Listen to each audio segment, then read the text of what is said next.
Hey folks, it's a beautiful day, it's a beautiful morning. I just want to say hi to y'all and hopefully y'all are doing well. Well, for me, I'm just finished my first errand. Now I'm going to do my second, third, and other things I need to do. Hey, let's talk about what's been happening in something I was watching a few days ago.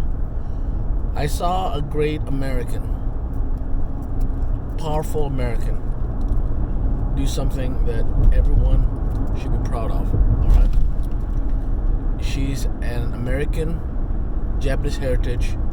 She's an Olympian. Okay, but what made me proud is that this young lady stood up for herself and for every American in this country. If you didn't see the video, look for a video of a Japanese American Olympian. She's an Olympian going to the Olympics this year, karate. She was accosted by a coward, a man who told her to go home to where she belongs, blah blah blah. She was fearful, she was angry, she was sad, she was disappointed, and no one until the last minute stood up for her and came to intervene. What made me angry was that there was people around her. Instead of jumping and helping her, not because she's a woman, because it's a human. She's a human being verbally attacked, being terrorized, and being attacked by a person, not with only words but emotion.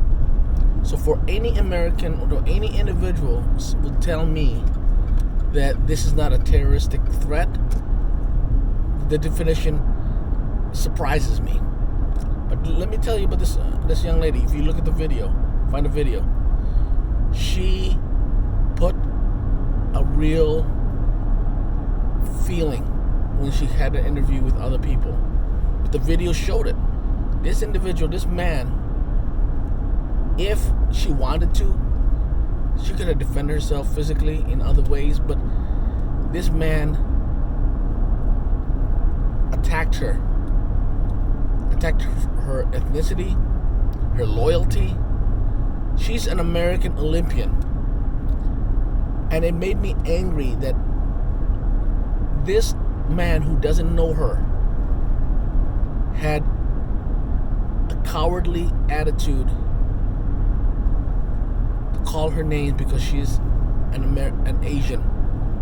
He called her Chinese, but she's a Japanese ancestry. Because a person of color, of ethnicity, of age, of gender is not able to walk in this country because some politicians, politicians and people are willing to put a label on individuals because of fear and hate. I don't know how you were raised. I know how I was raised. I've been called every other name in the world for years. I've stood up for myself. I stood up for my ethnicity, for my friends, for my families. And I am still frustrated that in 2021, this country is divided not because of politics, because of people's fear-mongering attitude. This is not a liberal thing. This is not a conservative thing. This is a human nature thing. If people are not willing to stand up for every American because of attitude and fear and malingering points, here's one point. My faith taught me we cannot cut one group from ourselves and say we are fair. We cannot cut one group because we justify our hatred and fear, our prejudice. If you tell me Jesus Christ and God taught us this negative tone, then we failed. My grandmothers, my two grandmothers, God bless them both, they were not perfect women, but they taught me that we care for all ourselves, we care for those others, for the empathy and compassion is a strength that is enduring. If we don't fear those fear-mongering attitude, and we put the power of hate and fear before hope and compassion and love and empathy, then we really have failed. So to that wonderful young lady who stood up for herself and for every American here, she's a hero. And for that man who chastised her because he thought she was Chinese and because he fears Asian American or Chinese, guess what? That man, I pray for him, because I guarantee you that payback by somebody in reference to something, losing job or whatever, might happen. Fear does not create justification. It creates cowards, and this man was a coward. If that's what his attitude in front of a woman, then that's his attitude, I guarantee, for years.